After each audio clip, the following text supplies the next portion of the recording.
Hey, this is Paul Dowd with Evertune. I'm here at Namm 2012, and we're following up our successful 2011 with our Evertune product, and I'd like to show you a little bit how it works.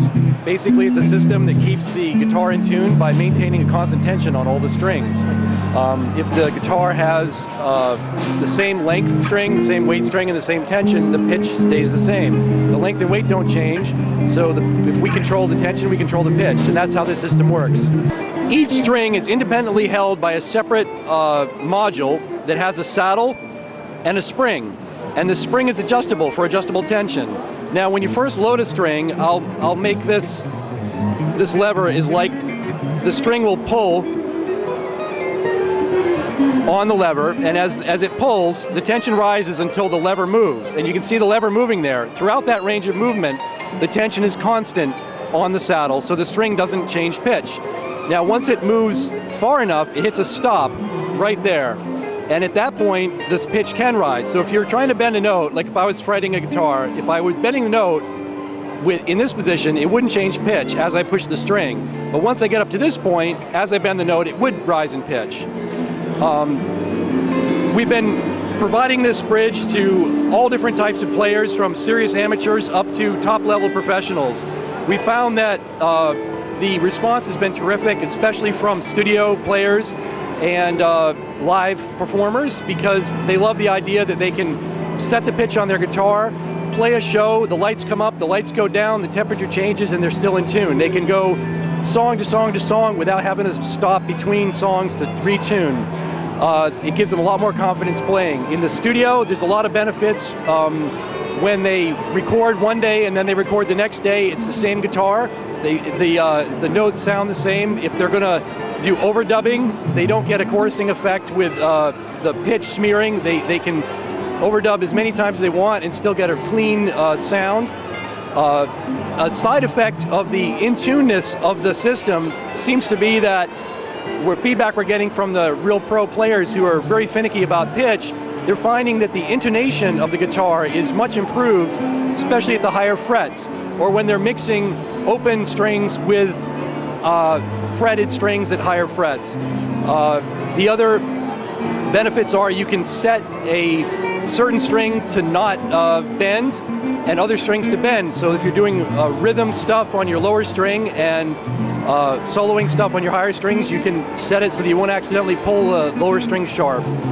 What we found with this system is that we get interest from someone, we get them one bridge.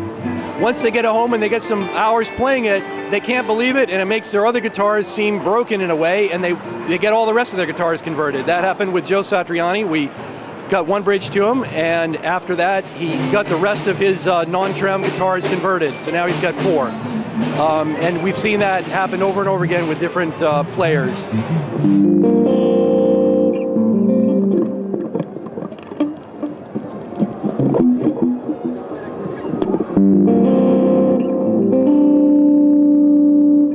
Hi, my name is Billy Sheehan. You're watching me right here on Guitar Gods and Masterpieces. Pretty interesting name for a television show, I think. I'm here at the Evertune booth, and about 4 days ago, somebody called me up and said, "Come on over, we've got to show you this bridge." And I thought, you know, I've seen a million bridges before. Oh, what the hell? Some people are over there. I went over there, and my mind was blown. And I think I have the advertising quote for this product. And it was originally a quote by a gentleman, I believe his name was Martin Gardner. I think he's a scientist or a science writer. And the quote, I may get it wrong, but the quote is, "Technology significantly advanced should be indistinguishable from magic." And nothing could exemplify that quote more than this Evertune bridge. It is a miracle. And I played on, there's chords I play on bass that I can tell how in tone or in tune the bass is. And they're perfect on the bass with the bridge. So my mind is blown. It's one of the most significant changes in guitar technology since Floyd Rose, I think, or I can't think of anything else since then that could even compare to it. What do you think the practical benefits would be? Recording. If you do a track 2 months from now on different instruments, it's going to be in tune. And I talked to guys that have been using them for a while, and some of the stories are amazing. laying down a track, and it's notorious you lay bass down, try and get guitars in tune with it, it's always difficult. Then you got to go back and lay the bass down again, and then go back and do guitars again, and it turns into the seesaw back and forth thing where it just doesn't exist here. And it's And what about playing live? well, that's goes without saying. It'll make life on the road crew in the techs a lot easier, and it's just it's a miracle. It's incredible. The tonality of the instrument remains the same. The bending is cool, and it's just I'm blown away. I don't have one on a bass yet, but I'm going to pressure them. I may even have to threaten them to get one on a bass as soon as possible because it's just spectacular. Full disclosure, I'm not getting paid. I don't own one. I just saw it, and something like this needs to be found out about.